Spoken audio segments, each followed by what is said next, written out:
Right, here it is. What you've all been waiting for. Obviously, I'm doing this video on Madeline because everyone's talking about it at the moment, and it's just something that has always interested me for one reason or another. Originally, when I started speaking about doing this, I actually thought that Jerry and Kate probably had something to do with it, but over the last couple of days, I've kind of changed my opinion on that, if I'm honest, and obviously we'll see why next, however long I decide to speak about it for.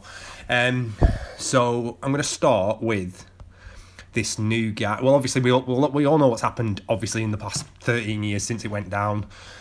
The time, obviously, the amount of different suspects they've had, the amount of people that have been blamed for it. Obviously, Jerry and Kate, they were negligent. There's no question of that, is there? Like, you don't leave your kid in your gaff when you're on holiday and go out and get pissed. Like, that's just stupid. But that doesn't mean that they killed their own kid either. So let's go from there. Okay, so this is the new guy that they're saying is the main suspect now. Christian Bruckner, I think, is how you spell it. So this guy, let's just go through a few things about this guy. Like, bearing in mind, I pulled this criminal record off the Daily Mail website, which, I mean, it's not a source, is it? But all they've done is translate it from the German Der Spiegel magazine anyway, so we can believe it, what they've written here. So let's say, in 1994, this guy was convicted for his first nonce shit against, it says a minor, so we don't know anything about that. But either way, after he got out of jail, after that, he went to Portugal. And then, we're saying between 1995 and 2007, no one knows what he was doing. 12 years where he's just totally off the grid.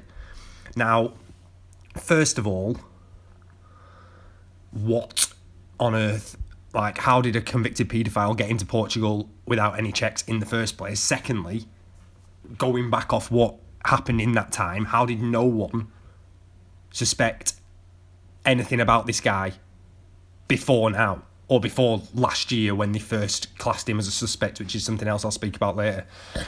Now, there could be a few reasons for that, but I'm going to go into the ones that I think are the main ones. So, after this guy, after April 2007, yeah, bearing in mind he moves out of the farmhouse that they're saying he may well have taken Madeline back to, again, this guy disappears for, what, 8 years? 2008 to 2016, it's saying he's in and out of jail for drug dealing and child abuse offences. Well, I mean, considering he's already a convicted paedophile and he's been arrested for a number of other things, and they're saying that he did this rape in 2007, is it, when he did this rape, supposedly? 2007 is not right. 2015, sorry. 2005. Jesus Christ. 2005 he did this rape, supposedly. And they had a hair on the scene, which they've matched his DNA to, which, what? So how have they only convicted him for that last year if they had this hair from 2005 and he's been arrested and been into jail for, between 2008 and 16, it says he is in and out of jail. So how in that 8 years, if they already had his hair and obviously his DNA, did they not arrest him for this rape from 2005? Like, that's just mad. Like, that's just mad in itself. But either way, that's irrelevant to the point I'm trying to make. That's just shit policing, if you ask me. Right, so let's get to the main points I'm going to make, right? These are the other children that they're linking him to now. I think Rennie Haas and Inga Gerrick. Now, these kids went missing. Rennie went missing in 1996 on the 21st of June, and he was 6, and they never found him. And this is in the Algarve as well. So I think that definitely is suspicious, because obviously it's in the same place and it's a similar age child. So we can't discount it not being the same guy, especially when we're saying he's already in the Algarve at that point because he's just got out of prison and come to Portugal. Inga, she only went missing in 2015. Now, and that was in Germany as well, but I don't know why he's been linked to that, but I mean, there must be reasons that we haven't been told, but it's always something to look at if you want to look into it more. They're the other two small children that this guy's been linked to. Now, this girl went missing in 1996 as well in Belgium. She was 16, but they found her body the next day, I think, and just said, yeah, she'd been raped and whatever. But this was only on the 5th of July, so this was 2 weeks really after the supposedly Rennie Haas abduction. So did he abduct a 6-year-old child in Portugal and then less than 2 weeks later kill a 16-year-old girl in Belgium? Possibly, but it seems a bit far-fetched to me, that one. So I'm on the fence. I'm on the fence with that one. Anyway, I'll move on. This is a picture of a photo of it, should I say, of him, of the suspect. One of the photo of it, of one of the suspects, should I say, in the original case. Now, again, does that look like this guy? Well, a bit, yeah, to be honest. Lips, nose, eyes. Yeah, it does a bit. But does that look like this guy? Again, no, not really, I don't think, but some would say yeah.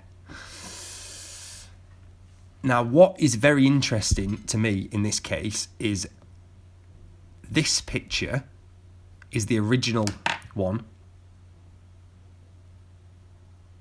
And this is from 2013, should I say. And this, a lot of people say this looks like the Podesta brothers. Well, it does look a bit like the Podesta brothers, but let's be serious. Like, the Podesta brothers didn't abduct Madeline McCann, did they? Like, Jesus Christ. That's just mad. But either way, right, this guy, Martin Ney, an original suspect for the Madeline McCann abduction, currently in prison for 3 murders. Well, I think that guy looks like the guy on the left here, and also the guy on the right looks like Christian Bruckner. Now, is there not a possibility that these two were maybe in this together? Like, could these two not have been part of a bigger paedophile ring which was abducting children at the time in the Algarve? We know they were both there at the time. There's evidence that Martin Ney was in Portugal at the time working for a homeless project for the evangelical church, which is mad in itself, but we know he was there, and we know that Christian Bruckner was there. So I think that's something that needs to be looked into more. Were them two there together? Did them two know each other and were working for someone else, maybe? I don't know. It's interesting anyway. Because, I mean, a lot of people talk about these 48 questions that Kate McCann didn't answer. But at the time, Kate McCann was a suspect. She had been called a suspect by the Portuguese police. Now, the difference between being a witness, someone who's helping to try and find your child, and a suspect is that the police who are investigating you, if you're a suspect, don't care about where your child is. All they want to do is find evidence to prove that you had something to do with that child's disappearance. So if I was classed as a suspect in the own disappearance of my own child, then would I answer any of the questions that the police who were interrogating me asked me? Well, no, I wouldn't. No question of it, because that's what any good lawyer would tell you to do. You no comment in an interview when you're a suspect, because anything you say will be used against you in a court of law, obviously. So You're not going to answer those questions. That doesn't mean she's guilty because she decided not to answer the questions when they'd called her a suspect. Like, I'm not having that. I'm not having that. And again, yeah, if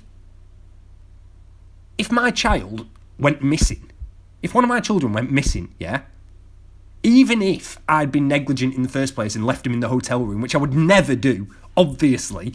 I mean, my kids are 9 and 2, and I wouldn't leave them in my own house on their own, let alone in a holiday apartment whilst I go out to get pissed. Obviously, I wouldn't. But if something did happen to him, if they were in any type of danger, or if they went missing, then I would dedicate every second of the rest of my life to finding out what had happened to my children, to finding the answers to what had happened. Because you can't, I couldn't sleep. I wouldn't be able to breathe if I could. I would dedicate every fibre in my being to finding out who knew what had happened to my child and where my child was. And if there was a glimmer of hope that my child was somewhere still alive, I would track down, and the law would be irrelevant at this point, I would track down anyone who had anything to do with this, and they would help me because they wouldn't have any other option at this point. Now, Jerry and Kate, yeah, I'm not saying that they're parents of the year, but like neither am I. So it's not. That's not the point. The point is that I don't think.